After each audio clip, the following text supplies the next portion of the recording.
శుక్లాంబరధరం విష్ణుం శశివర్ణం చతుర్భుజం ప్రసన్నవదనం ధ్యాయేత్ సర్వవిఘ్నోపశాంతయే. ఋషులిట్లు ప్రశ్నించిరి. ఆ వైరాజులు ఎట్టి ఆహారం కలవారు, ఎట్టి బలవంతులు, దేన్ని ఆశ్రయించుకుని ఉండిరి? ఎంతకాలం వారట్లుందురు? యథాతథంగా మాకు చెప్పుడు. లోకార్థ తత్వవిధుడైన సూతుడు ఋషులు చెప్పిన వాక్యాలు విని వినయంతో ఇట్లు చెప్పెను. వారు శుద్ధి బుద్ధి అయిన సర్వేశుని ఆశ్రయించిరి. అందు అభూత సంప్లవులు అజ్వరులై 10 సంవత్సరాలుందరు. వారందరూ సూక్ష్మ శరీరులు, విద్వాంసులు, మేఘస్వరూపులు.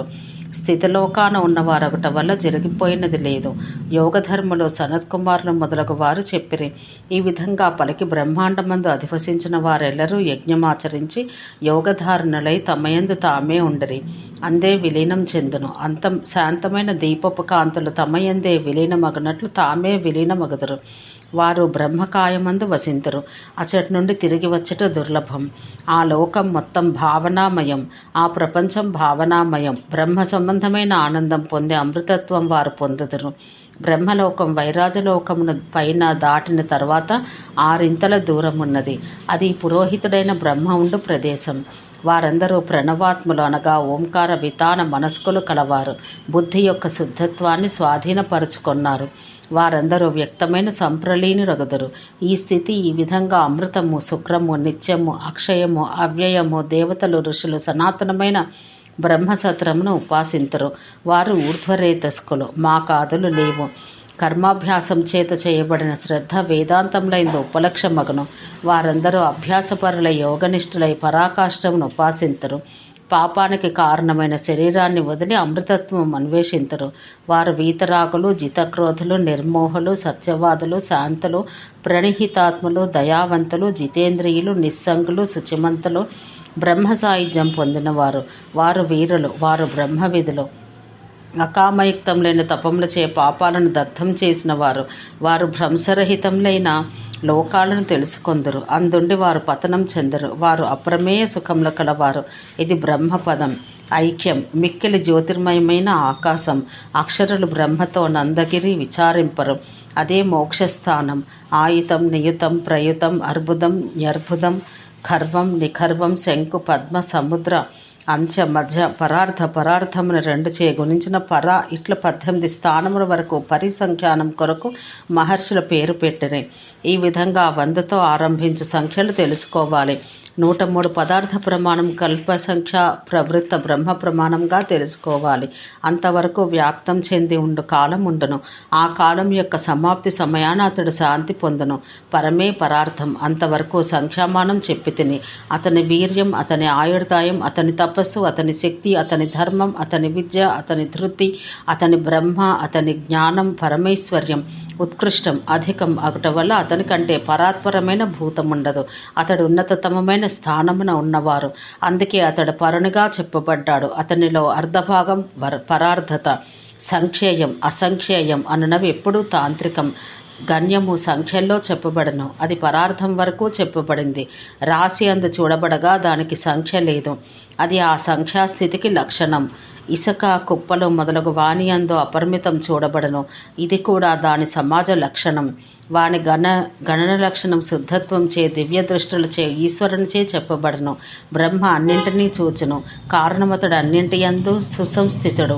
జ్ఞాన ప్రతిష్ఠ వల్ల సర్వము బ్రహ్మ చూచును. దాన్ని విని నైమశైలైన తపస్సులందరూ బాష్ప పర్యాకుల నేత్రులు ప్రహ్లాదంచే గాద్గదిక స్వరులు అయిరి.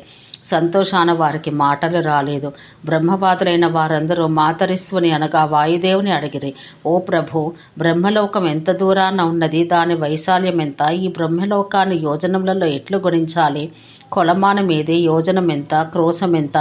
దాని పరిమాణాన్ని యథార్థంగా వినదలుస్తుమి అని వారి వచనాలు విని మాతరీశ్వరుడనగా వాయువు వినయవంతుని వలె మధురమైన వాక్యమును క్రమానుగుణంగా పలికెను. దాన్ని మీకు నేను చెబుతున్నాను. నేను చెప్పినది మీరు వినడు. అవ్యక్తం నుండి వ్యక్త భాగం మహత్ అని చెప్పబడుతున్నది. మహత్తుకు 10 భాగాలు. స్థూల భాగాన్ని భూతాది అందరు. భూతాది యొక్క విరివి 10వ భాగం కంటే అధికం. పరమాణువు సుసూక్ష్మం, భావాగ్రాహ్యం. దీన్ని నేత్రములచే గ్రహించలేం. ఏది లోకమున అభేద్యతమో అది పరమాణువు. జాలం యొక్క కన్నుల నుండి ఇంటికప్పు చిన్న రంధ్రం నుండి వచ్చే సూర్యప్రకాశంతో ఏ రజకణం సూక్ష్మ దృశ్యమగనో దాన్ని మహర్షులు పరమాణువు అంటారు. అదే మొదటి పరిమాణమునకు మానము. 8 పరమాణువులు కలిస్తే అది ఒక పద్మరజ రేణువు. దాన్ని త్రసరేణువు అంటారు. అట్టి త్రసరేణువులు 8 కలయిక రథరేణువు. ఈ రథరేణువుల సమవాయువు బాలాగ్రం అని పండితులందరూ. బాలాగ్రం అంటే వెంట్రుక యొక్క మొన.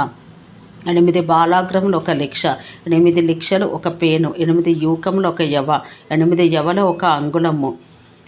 అట్టి 12 అంగుళాలు ఒక వితస్తి, 21 అంగుళాల పర్వముల మధ్య దూరం ఒక రత్ని అని కూడా తెలుసుకోవాలి. 24 అంగుళాలు ఒక హస్తం, 2 రత్నములు లేక 42 అంగుళాలు ఒక కిష్కు, 96 అంగుళాలు ఒక ధనువు అని విజ్ఞులు చెప్పుదురు. గవ్యోతిని గణించినప్పుడు ధనువు మానమును గ్రహింతురు. ధనువుకు 2 దండములు, దానిపై గొట్టం మీద ఉంచిన అంగుళముల వలె అంగుళములుండను. సంఖ్యామానం తెలిసిన వారు 300 ధనువులు ఒక నల్వా అందరు. 2000 ధనువుల మానం ఒక గవ్యోతి, 8000 ధనువులు ఒక యోజన మగను. యోజనముల కొలత ధనువుల మీద ఆధారపడి ఉండినది. 1000 యోజనాలు శుక్రకోశ మగనని తెలుసుకోవాలి. ఈ విధంగా సంఖ్యాజ్ఞాన విశారదులచే చెప్పబడింది. యోజనం ప్రమాణంగా బ్రహ్మ సృష్టిలో ఉన్న లోకములో మహీతలముల నుండి సూర్యుడు 100 యోజనముల కంటే దూరంగా ఉన్నవాడు. చంద్రుడు 200,000 యోజనాలు సూర్యునిపై ఉన్నాడు. నక్షత్ర మండలం అంతయు పూర్తిగా 100,000 యోజనాలకు చంద్రునికి పైగా ప్రకాశించును. నక్షత్ర మండలాలకు పైన ఉన్న గ్రహ మండలాలు 200,000 యోజనాలకు పైగా ఉన్నవి. ప్రతి గ్రహలోకం దాని కింది గ్రహలోకముల కంటే అంత దూరంగా పైన ఉన్నది. బుధగ్రహం అన్ని గ్రహాలకు నక్షత్రాలకు దిగువన ప్రకాశించును. శుక్రగ్రహం బుధగ్రహంపై సంచరించెను. లోహితుడనగా కుజుడు బుధునికి పైగా ఉన్నాడు. దానిపై బృహస్పతి. శనేశ్వరుడు బృహస్పతిపై శనేశ్వరునిపై 100,000 యోజనాల దూరంలో సప్తర్షుల మండలం, 100,000 యోజనాల దూరం సప్తర్షి మండలానికి పైగా ఉత్తానపాదుని కుమారుడు ధ్రువుడు మేఢీభూతుడై ఉన్నాడు.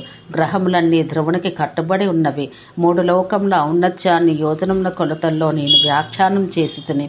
మన్వంతరాలలో వివిధ వర్ణాల్లోని మనుషులు జీవితంలో వివిధ ఆశ్రమాలందు ఉన్నవారు 3 లోకములందు దేవతలకు యజ్ఞములు చేయవలని చెప్పబడిచే అది ప్రవర్తించుచున్నది. ఈ ప్రపంచాన ఇట్టి యామం చేయబడిన దేవయోజనులకు అది ఆధారంగా ఘటించబడింది అని గ్రహించాలి. 3 లోకముల విషయం వ్యాఖ్యాతం. అందుచేత తర్వాతి విషయం తెలుసుకొనుము. కల్పవాసినిలో నివసించే మహర్లోకం ధ్రువునికి పైగా ఉన్నది. అది 1,000,000 యోజనాల దూరమందు ఉన్నదని నిశ్చయంగా చెప్పబడింది. జనలోకం మహర్లోకం నుండి 2,00,00,000 యోజనాల దూరంలో ఉన్నది. ఈ జనలోకమున బ్రహ్మపుత్రులైన దక్షాదులు సాధకులుందరని జ్ఞాపకం ఉంచుకోవాలి. జనలోకానికి మీద అనగా పైన తలోలోకం ఉన్నది. ఇది వైరాజులు అను దేవతల నివాసం. వీరు ప్రళయమున అనగా కలి నాశన కాలమున భూతములతో పాటు దహించుట లేనివారు. వారు మరణం నుండి వదిలివేయబడిన వారు. తపోలోకానికి సత్యలోకానికి దూరం పూర్వం చెప్పబడిన దూరం కంటే 6 అనగా 600,000 యోజనాల దూరం. బ్రహ్మలోకం అపునరాత్మక అను పేరు కలది. అందు మృత్యువు రాదు. అక్కడి నుంచి సంసారానికి పునరాగమం ఇంక లేదు. బ్రహ్మను పూజించేవారు అందుందరు తిరిగి సంసారంలోనికి రారు. బ్రహ్మలోకానికి పైగా అండంలో ఉన్న అనగా బ్రహ్మాండం లోపల 1,50,000 నియతముల యోజనముల వరకు వ్యాపించి ఉంది. ఈ ప్రపంచం యొక్క కక్ష్య గ్రహపథం. ఊర్ధ్వలోక భ్రమణం యొక్క అవధి 14,11,00,000 యోజనాలు. ధ్రువమండలానికి పైన ఉన్న లోకాన్ని యోజన ప్రమాణంలో మేము విన్న విధంగా చెప్పబడింది. ఇక జీవతతికి అధోలోకమున ఉన్న పాతాళ లోకమున ఉన్న భూతగతుల నివాస సాధన కల్పముల స్థితిని చెబుతాను. నరలోకములు కింద చెప్పబడుచున్నవి. ఘోర కర్మములు ఆచరించిన ప్రాణులు ఎచ్చటకు పోవుదరో ఆ నరకలోకాలు వివరించబడుచున్నవి. అవి సర్వము, రౌరవము, ఘోరము, సూకరము, తాళము, తప్తకుంభము, మహాజ్వాల, శబలము, విమోహము, భక్షము, లాలాభక్షము, విశంసనము, అధశిరము, పూయవహము, రుధిరాంధువు, విష్ణాకీర్ణము, నరకము, మూత్రాకీర్ణము, వైతరణి, కృష్ణ, అసిపత్రవనం, అగ్నిజ్వాల, మహాఘోరం, సందంశము, స్వభోజనం, తమం, కృష్ణసూత్రం, లోహం, అభిజం, అప్రతిష్ట, వీచి మొదలైనవి నరకములు. నరకములన్నీ యముని అధికారాన ఉన్నవి. ఆ లోకముల నరకములు తమోలక్షణ లక్షితములు. మాటి మాటికి దుష్కృత కర్మలందు పడుదురు. భూమికి కింది ప్రదేశాన రౌరవాది లోకాలన్నీ చెప్పబడినవి. కూట సాక్ష్యములు చెప్పువారు, మిథ్యలు చెప్పువారు రౌరవ నరకాన పడుదురు. అసక్తులై సత్యాన్ని చెప్పవలసి ఉండ పాక్షికవాది అయిన వాడు క్రూర గ్రహ నరకాన పడును. గోవులను అడ్డగించేవాడు గోధ్రో నరకము, గోవులకు ద్రోహం చేయువాడు అనగా చంపువాడు, భ్రూణహత్యం చేయువారు, పురములకు నిప్పు పెట్టువారు క్రూరగ్రహ నరకాన పడదురు. బ్రాహ్మణులను చంపువారు, సురాపానం చేయువాడు, బంగారం దొంగిలించువాడు సూకరమును అను నరకమును పడను. బ్రాహ్మణులను చంపువాడు, వైశ్యును చంపువాడు తాళమను నరకాన పడను. మిగిలిన వారు తప్తకుంభ నరకాన పడదురు. వారెవరంటే బ్రాహ్మణ హత్య చేయువాడు, గురుతల్పకుడనగా గురువు భార్యతో భోగించువాడు, రాజభటులను, గుర్రపు వర్తకులను, ధనరక్షకులను పీడించను, సాధ్వైన స్త్రీని విక్రించను, ఎవడు విశ్వాసపాత్రుడైన భక్తుని అనగా సేవకుని వదిలివేయనో వీరందరూ తప్తకుంభ నరకాన పడదురు. ఎవడు కూతురుతో భోగించునో కోడలితో సంగమించునో అతడు మహాజ్వాలా నరకమును పడను. ఎవడు వేదాలు విక్రయించెదరో, ఎవరు వేదాలను దూషించెదరో, ఎవరు పెద్దలు చిన్నబుచ్చెదరో, ఎవరు గురువులను అనుమానించెదరో, ఎవరు గురువులను పెద్దలను వాక్ శరీరములను గాయపరిచెదరో, ఎవరు ఆగమ్యగామి అగునో పెద్దలను గాయపరిచెదరో శబలము అను నరకమున పడదురు. ఎవడు మర్యాదను వదిలి ధర్మమును విడిచి ప్రవర్తించిన వాడు ఘోరమైన విమోహం అను నరకమున పడను. ఎవడు ఇతరులకు హాని చేయుటకు యజ్ఞములు చేయను అతడు కీటలోహములను అనరకమున పడను. దేవతలను బ్రాహ్మణులను ద్వేషించువాడు, గురువులను పూజించక సుహృదులకు ఇవ్వక తినను అతడు దుర్గంధభూయిష్టమైన లాలాగంధ నరకాన పడను. శరీరాలను కాండాలను చేయువాడు, కుంభకారుడు, బంగారు నిష్కములను హరించువాడు, వైద్యుడు, ఆరామములకు అనగా తోటలకు నిప్పంటించువాడు వీరందరూ విశంసమ్మన నరకమున పడదురు. అసత్పురుషుల నుండి ఎవడు ధనం గ్రహించునో, అనర్హుల కొరకు అపాత్రుల కొరకు యజ్ఞం ఎవడు చేయునో, ఎవడు నక్షత్ర గణకుడు జ్యోతిష్యమును జీవించునో అతడు అధోముఖమున నరకాన ప్రవేశించును. ఎవడు క్షీరమును లవణమును సురను లక్కను గంధమును ఫలరసమును తిలలను అత్తరులను అమ్మును అతడు ఘోరమైన పూయవహము అను నరకాన పడను. కోళ్లను బంధించువాడు, పిల్లలను సూకరములను పక్షులను తేళ్లను మేకలను బంధించువాడు పూయవహ నరకమున పడను.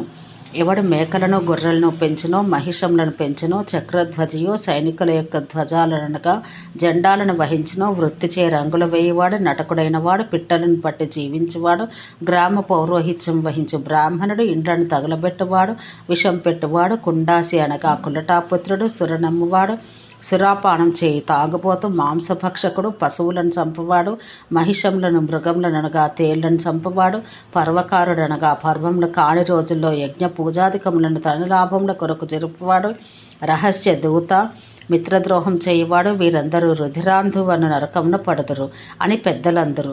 భోజన పంక్తిలో భోజనానికి కూర్చుంటున్న వాడిని వంచన చేయువాడు విడ్భుజము అను ఘోర నరకాన పడనంటలో సందేహం లేదు.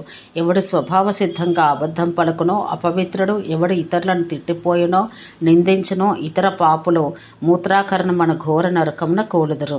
మధువును తాగేవాడు, మొసళ్లను సొరచేపలను చంపువాడు వైతర్ని నరకానికి వెళ్ళెదరు. ఉన్మత్తులనుగా పిచ్చివారు, చిత్తభగ్నులు, శౌచాచారమును విడిచిన వారు, సహజంగా క్రోధ స్వభావులు, ఇతరులకు దుఃఖం ఆపాదించువారు, కుహకులనగా వంచకులు కృష్ణ అను నరకమును పొందుదురు. అరణ్యమున వృక్షములను నరకువారు, గొర్రెల మేకల మేపు గొల్లవారు అసిపత్రం అనే నరకాన కూలి, మృగవ్యాధులచే సుదారుణంగా రంపములచే కత్తెరచో కోయబడుదురు. ఆశ్రమ ధర్మాలు అవలంబిస్తూ వర్తించువాడు, ఆశ్రమ ధర్మాలను విడిచి మామూలు జీవితం స్వీకరించినవాడు అగ్నిజ్వాల అనే నరకమున పడను.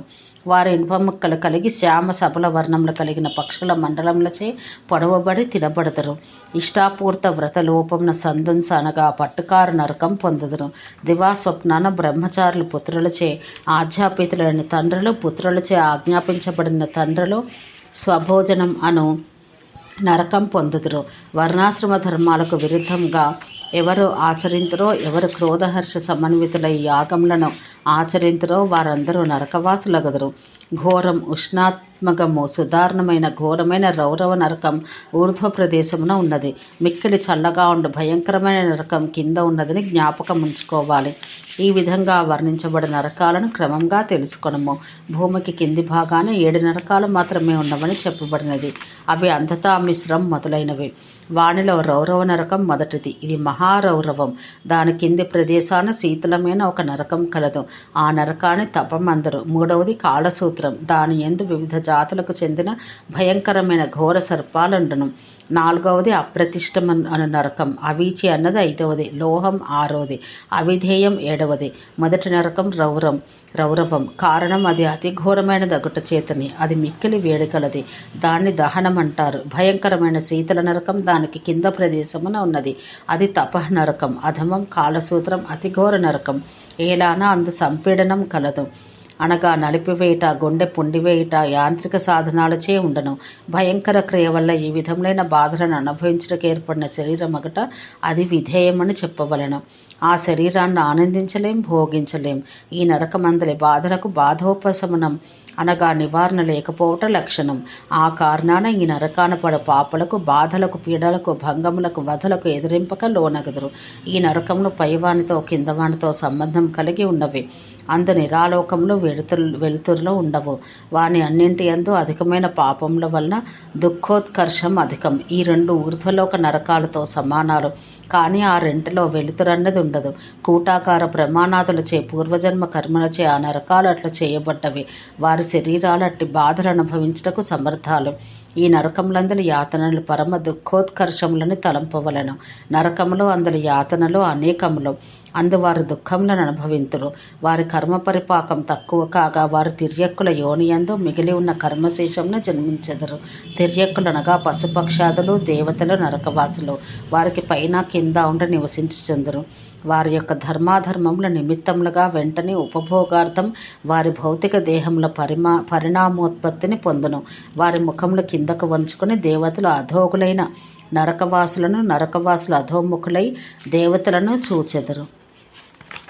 ఓం శాంతి శాంతి శాంతి.